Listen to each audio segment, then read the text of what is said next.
Joining me now live in the studio is Andrew McKellar. He's Chief Executive of the Australian Chamber of Commerce and Industry. Andrew, thanks for your time. You addressed the National Press Club today. A couple of key pillars that you're looking at as well. Is this your message to the government ahead of the Jobs Summit? Well, that's right. We're getting very close to the summit now. We've seen the issues paper released by the government today. And I think, look, business wants to see the summit as a success. This is the best opportunity we've had to restart the economic reform agenda in possibly almost a generation. There are fundamental challenges there at the moment on the supply side in terms of jobs, skills, productivity, and we want to see some real results coming out of that summit. And with those skill shortages, what's the key? Is it to boost skilled migration, upskill Australians? What is it? Well, it's a bit of both, really. I mean, there's really three parts to it. One, yes, we have to invest in skills. We have to grow our own skills, and we have to get the policy settings right to do that. So there are things that all parties can do to help that. We need to keep people coming into the labour force. We need to encourage participation, get more people into jobs in that regard. And of course, also, we have to have an ambitious and sustainable migration program. We have to get that mix exactly right. Oh, you met with the Treasury yesterday with some of your members. Is your message being well received by the government, by the Treasurer, Jim Chalmers? Oh, look, he's doing a lot of work in front of the summit, and I think there's obviously he and other ministers are looking at all of these questions. So we've got good engagement.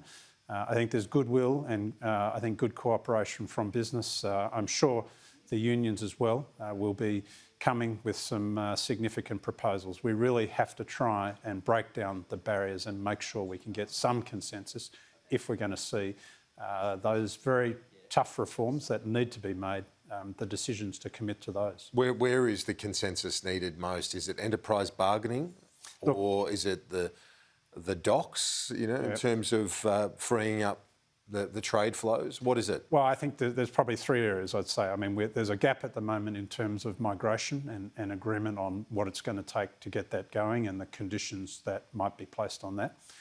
I think there's also a bit of a gap at the moment on what will get enterprise bargaining working again.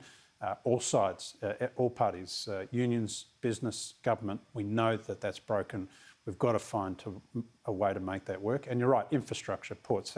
Our infrastructure, if we're going to drive productivity, that's really got to be at world-class standard, and we're a long way from that at the moment. One of the things that this country's relied on for decades and decades for our modern history is investment, foreign investment. How do we attract more and more dollars into the country, which is, as I say, been the backbone of it for so long?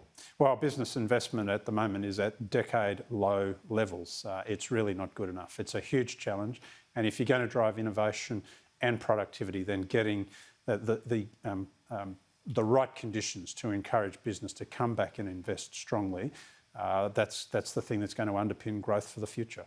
And do you have any other ideas? So allowances particularly, is that what you're looking at? Well, I look at a couple of things there. I mean, we have seen the temporary full expensing measure. That's been very successful. I think it's going to need to be extended beyond 2023. And I think we've got to look at some of those bigger projects above $500,000 if we can get some sort of investment allowance in place there. It's been looked at in the past. It's been applied on a temporary basis in the past.